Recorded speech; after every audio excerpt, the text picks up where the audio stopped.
नमस्कार, मैं हूं निखिल और आप देख रहे हैं डेजर्ट टाइम्स आपकी आवाज।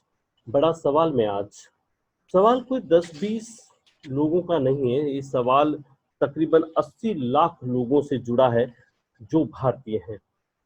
ये वो लोग हैं जिन्होंने अपने खून पसीने की कमाई से कुछ बचाकर सोसाइटियों में बचत की थी। आज ये बचत इनकी डूबती नजर आ रही है। बड़ा सवाल के शो में आज हमारे साथ हैं बाड़मेर जैसलमेर के पूर्व सांसद और इस वक्त राजस्थान सरकार में राजस्व मंत्री हरीश चौधरी। आपका स्वागत है सर आप हमारे शो में। धन्यवाद निखिल जी। ये हरीश जी, इस वक्त जो आपके कानों में ये आवाज आ रही है, ये आवाज मेरी नहीं है। ये आवाज उन 80 लाख भारतीय लोगों की है जो कल तक आत्मनिर्भर थे और आज वो लोग सड़क पर आ गए। दरअसल मैं आपको ये पूरी कहानी, जिस मुद्दे पर आज मैं आपसे बात करना चाहता हूँ, मेरे बड़े सवाल इस शो के अंदर मैं आपको बताऊं कि 13 जून 2018 को एक टीवी चैनल में एक खबर आई थी, एक एक्सक्लूसिव रिपोर्ट आई जिसमें यह बताया गया था कि सिस्टम में सुराख है। सिस्टम में सुराख बताते हुए उस रिपोर्ट में यह बताया गया कि तकरीबन 11 बैंकों का धन विजय माल्या लेके चले गए, तकरीबन 11.5 करोड़ रुपए नीरव मोदी लेके चले गए, इसी तरह से ललित मोदी चले गए, और अब एक और मोदी यानी कि मुकेश मोदी जो हैं वो 20 लाख निवेशकों का करीबन 8,410 करोड़ रुपया लेकर विदेश भागने की फिराक में है। जैसे ये खबर आती है और वो तमाम सरकारी इन्वेस्टिगेशन एजेंसियां जो हैं, जिसमें एसओजी है, ईडी है, आईटी है, एसएफआईओ है, ये सक्रिय हो जाती है। हजारों पन्नों की चार्जशीट बनती है और एक अकेली आदर्श क्रेडिट कोऑपरेटिव सोसाइटी जिससे 20 लाख निवेशक जुड़े हैं, उनके संचालकों को और उनके अन्य अधिकारियों को सलाखों के पीछे डाल दिया जाता है। सर, दर्द अब यहीं से शुरू होता है। ये तो सिक्के का एक पहलू था, अब उसका दूसरा पहलू दर्द से जुड़ा है। ये दर्द ये है सर कि इस आदर्श क्रेडिट में 21 लाख लोग हैं। अगर इनके हर परिवार में 4 सदस्यों को भी जोड़ दिया जाए तो ये आंकड़ा 80 लाख से पार हो जाता है। और ये 80 लाख सिर्फ एक सोसाइटी का मामला है। उसके बाद ऐसी दर्जनों सोसाइटियां, जिनमें एक और बड़ी सोसाइटी है संजीवनी क्रेडिट कोऑपरेटिव, फिर खेतेश्वर क्रेडिट, और इस तरह की दर्जनों सोसाइटी के संचालक जेल में डाल दिए जाते हैं। सर, एक बड़ा सवाल है इस वक्त। सवाल उन निवेशकों का, उन एजेंटों से जुड़ा है, उन कर्मचारियों से जुड़ा है जो आत्मनिर्भर थे और अब सड़क पर आ गए। कोई इनकी आवाज सुनने वाला नहीं सर। और आज इस बड़े सवाल मेरे शो में वो 80 लाख लोग एक उम्मीद आज के बाद शायद कहीं न कहीं आपसे करेंगे, क्योंकि आप दिल्ली की राजनीति कर चुके हैं, आप सांसद रहे हैं, इस वक्त आप राजस्थान सरकार में मंत्री हैं, आप कांग्रेस में बड़े पद पर हैं संगठन पे। तो कोई न कोई इनकी बात देश के उस प्रधान सेवक तक ले जाए, ऐसा इनको अब तक कोई मिला नहीं है। आपको ये पूरी कहानी पता है सर, ये लोग कहाँ जाएं? बड़ा सवाल आपसे ये है सर। निखिल जी, अगर हम पूरे तरह से इसको 360 डिग्री में चीजें समझना चाहें तो बड़ी दर्दनाक स्थिति बनी हुई है। बिल्कुल। ये एक अलग पहलू है कि उन्होंने जो सोसाइटी एक्ट के तहत सोसाइटी बनाई और उसके अंदर उन्होंने क्या कमियां, गलतियां, घोटाला किए हैं, वो बिल्कुल एक अलग पहलू है जिसको वो भी जांच का मल्टीपल विषय जांच है, जी। मल्टीपल जांच एजेंसी अपने अपने तौर के ऊपर जांच कर दी है। बिल्कुल। उससे दो वर्ग प्रत्यक्ष तौर के ऊपर जुड़े हुए थे। एक तो थे निवेशक, जी। जो लगभग निवेशक की 20 लाख निवेशकों की संख्या। दूसरा वर्ग है कर्मचारी और एजेंट। जो कर्मचारी है वो 4,000 के करीब कर्मचारी है और एजेंट लगभग 3,50,000 एजेंट। बिल्कुल। इन बिल्कुल। दोनों की अपने अपने तरह से ये दोनों की दोनों आज बहुत ज्यादा मानसिक प्रेरणा के दौर से गुजर रहे हैं। अब सवाल ये उठता है कि कब कानूनन कार्रवाई होगी और कब इन लोगों को आज की स्थिति से राहत मिलेगी। कानूनन कार्रवाई होनी चाहिए। हमारे नियमों में ऐसा कुछ ना कुछ व्यवस्था होनी चाहिए कि तत्कालीन किसी के साथ भी इस तरह की स्थितियां आए तो इनको तत्कालीन हम राहत कैसे पहुंचा सके। और ये सरकार की भी जिम्मेवारी बनती है कि हम लोग इनको राहत पहुंचाकर तत्कालीन हम लोग मदद क्या कर सकते हैं। तत्कालीन मदद जो मुझे दिखती है कि वो ये सोसाइटी के जितने भी, चाहे फंड्स हुई, चाहे इनकी प्रॉपर्टीज हुई, उनसे इन निवेशकों को कुछ न कुछ मदद जितनी तत्कालीन मिल सकती है वो मदद हमको दिलवानी चाहिए। तो इससे एक और पहलू उठता है कि जो बैंक इसी की तरह से बैंक चाहिए, यस बैंक है और दूसरे बैंक है, उनकी जब ये स्थितियां हुई तो इसको टेक ओवर कर लिया। क्या ये नहीं हो सकता है कि ऐसी सोसाइटी से निवेशकों को राहत पहुंचाने के लिए सरकार बीच में आई? क्योंकि सरकारी नियमों में ही सोसाइटियां बनी है कि सरकार को अपने आप में से इन्वेस्टिगेशन तक की सीमित रहना चाहिए, या कुछ जो सरकार के नियमों में ये बनी है तो कुछ सरकार का भी रोल होना चाहिए। बहुत बड़ा प्रश्न उठता है। हम लोगों को ऐसा नियम बनाने चाहिए, हम लोगों को ऐसी व्यवस्था बनानी चाहिए कि सरकार इस तरह की, ये जो आर्थिक पहलू से जुड़ी हुई मानसिक प्रेरणा है, ये आर्थिक से भी बहुत ज्यादा है। आज जो हम लोग अपने आप को निर्भर, आत्मनिर्भर की बात कर रहे हैं, ये आत्मनिर्भर, या आज लाखों लोग जो आत्मनिर्भर थे, आज एक घोटाले से, एक इस तरह के घटना से इनकी आत्मनिर्भरता किस तरह से आहत हुई है, इनकी आत्मनिर्भरता किस तरह से कमजोर हुई, हम सब लोगों को अच्छी तरह से पता है। कई मैंने आपके खुद के में भी वीडियोस देखे हैं कि ऐसे ऐसे लोग हैं, ऐसी दर्दनाक कहानी है जिसकी कल्पना हम लोग अपने इर्द गिर्द अपने जुड़े हुए किसी भी व्यक्ति से नहीं कर सकते हैं। ऐसे लोग भी है, कुछ ना कुछ होना जरूर चाहिए, इनकी आवाज बने। होता ये है कि ये जो, लेकिन सर इनकी आवाज, यही हमारा मुद्दा है सर कि इनकी आवाज कौन बने। एक खबर थी, उस खबर का असर ये हुआ सर कि 21 लाख लोग और 80 लाख लोग करीबन उससे प्रभावित हो गए, लेकिन उस दूसरे पहलू को कभी मीडिया ने देखा ही नहीं। हम ये लगातार दिखा रहे हैं इन लोगों का दर्द, लेकिन इनका दर्द एक और है सर।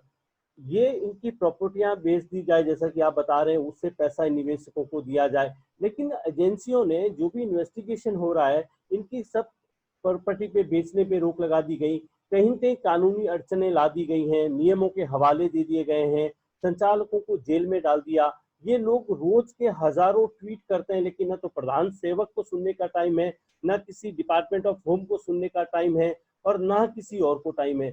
तो ये लोग आखिर कहाँ जाएं सर? ये लोग हैं वो जो कोई पान की दुकान खड़ी है, जिसकी किसकी चाय की रेडी लगाता है, ये वो लोग हैं सर।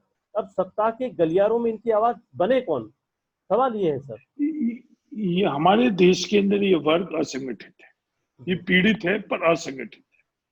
जब आवश्यकता पड़ती है, जब ये संगठित तौर के ऊपर निर्णय नहीं ले सकते, इसके कारण जहाँ फैसले होते हैं उनके ऊपर इनका प्रभाव या दबाव नहीं। अगर ये संगठित वर्ग अपने आप में बन जाए तो इनको न्याय भी मिल जाए। बड़े बड़े जो कॉर्पोरेट्स है, बड़े बड़े पूंजीपति है, बड़े बड़े वर्ग है, उनकी लॉबिंग होती है, वो संगठित है, इसलिए उनका दबाव भी होता है, फैसले उनके अनुरूप भी होते हैं। इन लोगों की जो पीड़ा है, आपने जो बहुत बड़ी चिंता जाहिर करी कि इनकी आवाज कौन बने, ये आवाज बनकर पैरवी कर कर और इनको न्याय कैसे दिलवाई, ये हम सब लोगों का, मेरा मानना है कि आज सब लोगों का ये दायित्व बनता है कि इनके इस संघर्ष के अंदर हम लोग जो भी यथासंभव हम लोगों से साथ इनका दे सके, हम लोगों को इनका साथ देना चाहिए। हम वही आपको कह रहे हैं सर कि हमने तो छात्र राजनीति से आपको देखा है, आपने वहां से अपना राजनीतिक करियर शुरू किया और फिर दिल्ली तक गए हैं। क्या सर आपको लगता है कि कोई ऐसी एक मजबूत, ऐसी कोई ठोस आवाज होगी जो इन लोगों के हक में होगी, और ये लोग एक उम्मीद करें कि कोई न कोई ऐसा, अभी भी इस देश में कहीं कोई पॉलिटिक्स के अंदर कहीं न कहीं एक ऐसी ईमानदारी जिंदा है कि जो इनकी आवाज बन सके? ये कोई उम्मीद से आपकी तरफ देखें सर? इस वक्त आप निखिल जी, मैं आपके माध्यम से इन तमाम निवेशकों को कहना चाहता हूँ कि मेरे से मेरी समझ है, जितनी मेरी शक्ति है, इनकी न्याय की लड़ाई में मैं इनके साथ रहूंगा, और जहां भी इनके बारे में मुझे जहां पैरवी करनी है, जहां निर्णयों के अंदर इनकी बात पहुंचानी, मैं बिल्कुल पहुंचाऊंगा। जी जी हरीश जी, आप जानते हैं, और जी बताएं। मैं आशा करता हूं कि हम सब लोगों का दायित्व, एक पत्रकार के तौर पर आपका दायित्व है, जनप्रतिनिधि के तौर पर मेरा दायित्व है, सबका दायित्व है कि इनकी न्याय की लड़ाई के अंदर हमको इनके साथ देना चाहिए।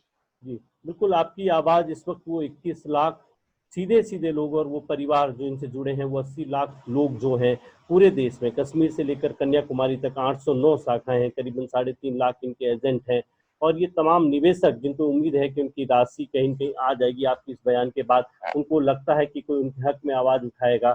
सर एक बहुत बड़ी बात है, 20 साल की पत्रकारिता में बहुत से इंटरव्यू लिए, बहुत सी खबरें लिखी, हजारों खबरें लिखी, लेकिन पिछले 4 दिनों के अंदर जब मैंने इन लोगों के दर्द को पर्दे पे दिखाया, आज आप तक भी लाया हूँ, आप मानेंगे नहीं सर, कॉम्प्लीमेंट्स और कमेंट्स में उतनी दुआएं मिलती हैं कि लगता है कि कहीं न कहीं कलम उठाई तो इसीलिए उठाई थी और ये सही है। और आज जब आपसे ये लोग सुन रहे हैं सर, एक बड़ी उम्मीद, इस पूरे भारत में 80 लाख लोग हैं सर। आपने तो पंजाब में जब आप कांग्रेस की तरफ से आपने जब चुनाव में वहां पर प्रभारी रहे हैं, पंजाब में भी एक बहुत बड़ा वर्ग है जो इनसे प्रभावित है।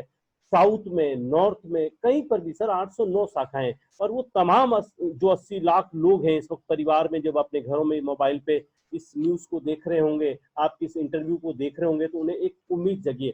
सर आपको क्या लगता है कि पहले आपका पहला कदम इनके हक में क्या होगा? आपको क्या लगता है अभी सीधी, अभी इसी वक्त?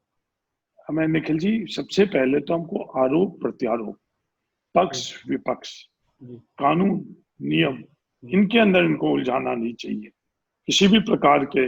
इनके लिए हम लोगों को चाहे कोई राज्य सरकार की तरफ से या केंद्र सरकार की तरफ से, इनके बीच में हमको नहीं उलझाना चाहिए। राजनीतिक जो हमारी विचारधारा है उनके में हमको नहीं उलझाना चाहिए। किसी भी तरह से इनकी बात को उलझाना नहीं चाहिए।